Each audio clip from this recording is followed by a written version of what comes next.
Hello, my name is Jonathan Schlegel, also known for having the best fits ever when I make these history videos, and this is my Unit 3 reflection project. I'll be covering the scientific revolution, women in science, the Enlightenment, French Revolution, and Napoleon. So let's get started with the scientific revolution and what it was and how it affects today. The scientific was a huge movement with Isaac Newton discovering all these things like gravity when an apple fell on his head, and more depth into science and not questioning religion, but kind of backing it up in kind of a way. Some people are agnostic, some people are atheists, but some people are Christian, and we have those clashes that are happening at the same time as the scientific revolution. Some people see it as proving the way God's world works, and some people just see it as just explaining natural phenomenons. So Isaac Newton discovers gravity, we discover space, and all these great things.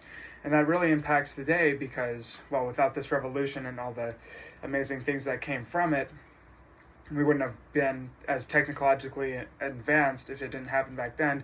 And now if we were just having a scientific revolution right now, then we'd be just discovering all these basic things about the world and how to describe them, because that's primarily what it was about, you know. And it caused some fighting and some irritation from some groups to another, like Christianity, Catholics, and science people, because they felt like that they were trying to use science to disprove God.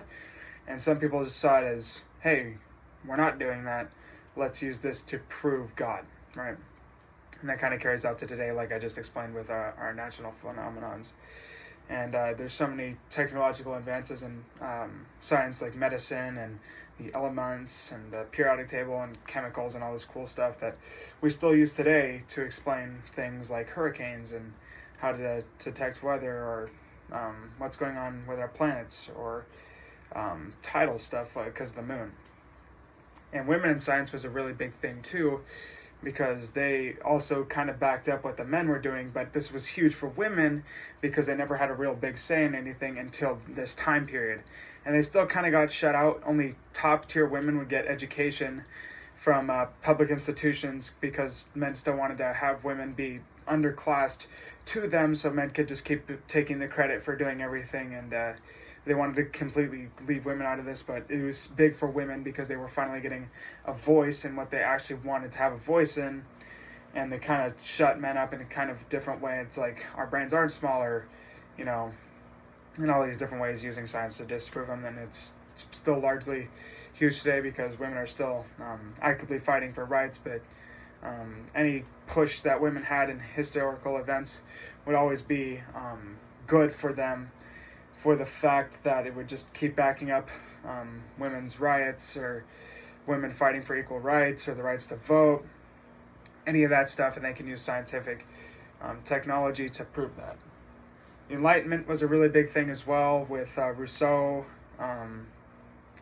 Wollstonecraft, and people like that. And Wollstonecraft and Rousseau did not like each other because Rousseau was not fond of women, and Wollstonecraft liked to fight for women, and it caused big fights in between them. But the Enlightenment was kind of like a big community thing, to where everybody was starting to share their own thoughts, like, oh, I have this idea and I'm going to share it with you, and this person has this thought and they're going to share it with me so I can share it with this other person. So instead of having one person discover it all and be like a narcissist and be remembered in history forever, it was kind of like a big effort that everybody consolidated themselves into, to make an effort to actually discover what the world is, instead of having one person take all the credit, because that's just weird. And the Enlightenment's still largely huge today because of all the technological advancements that I just spoke of. You know, without the Enlightenment, we wouldn't have as many thinkers and all that stuff. And the thinkers really helped push new ideas and kind of fought for, hey, religion and science don't have to clash, they can be together. And some people believe that science should not be involved in Christianity. Some people believe that Christianity explains science, and it's a perfect circle of explaining stuff, and the Bible doesn't really talk about science because there was no advancement back then. People were overthinking it, and it's like, why are we trying to disprove God? And it's like, you're just trying to prove what the Bible says in more than one way. Because for something to be true, you're not going to attest to one eyewitness. You want more people and more evidence just to make it that much stronger, and some people still don't believe that to today. So the French Revolution, kind of a different topic than we were just talking about, but the French Revolution was largely impactful for primarily the French, obviously. But it was also kind of like an eye-opening thing because this is when America started being founded. And the French Revolution was a big thing because the French had a one common leader, and they got tired of what he was doing, so they had a revolution and they cut his head off at the end. And it was so big for the French to be doing this that it could be like, oh, we can actually overthrow colonial power. And this can also be shown when the U.S. tried to, or when the U.S. did, get their colonial power consolidated to themselves instead of being ruled by England, and they had their break from England and the war. And that also helps today because there were more French revolutions where they killed the person in charge, and they actually proved what the people wanted instead of like having one consolidated leader make all the choices. And it actually gave people more of a voice and helped republics form with better voting systems like America does, even though we're kind of capitalist. But better voting systems and seeing what the people actually want. And they actually established a people's court in France to help give out the French people's ideas. But the people did not have such a large vote because there were 3 higher people and there was one highest person, and then the people together got 1 vote. So those people could always, screw them out of their vote if that's not what they wanted, and the people already had their vote. So it just kind of screwed them out of it, and they were like, we're not going to have this, so they overthrew the government.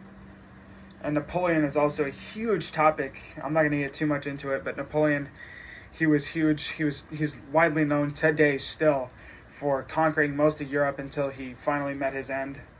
To the Russians or the Austrians, I can't remember, but he made so many technological advancements in warfare, like the use of cannons and calculus to shoot X over the hills, and he had so many good war tactics that generals still use today because of those technological advancements, how well it worked.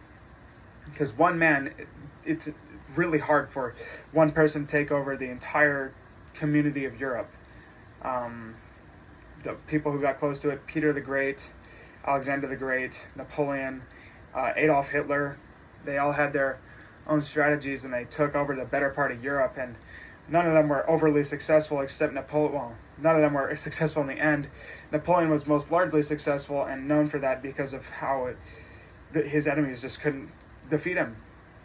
And he had small armies, and it's like the 300 men in Sparta when they went against Xerxes and his armies, and 300 men stood against the God King or whatever. Tie back to the movie as well with Gerard Butler. But Napoleon was also really large in that effort, just to prove that, that one person can actually, with the right motivation, can actually take over all of Europe, because nobody had gotten that far before. And all of this just ties into today, largely because of all the ideas from the Scientific Revolution and the Enlightenment. The French Revolution, seeing that the people should have their own court and that they should have their own voting rights, which kind of helped in the U.S. Constitution. And our first parties were kind of Republican and Democrat. We're kind of like, are you supporting the war effort or you're not? And that kind of helped in the whole thing with the 2 parties separating and going against each other. And we still have that today, but it's not war, it's just voting system, which is pretty good. And Napoleon's still helping out with war tactics to today, with everything he's done with all his technological advancements and how far he conquered Europe. And can't really explain that much more, but yeah.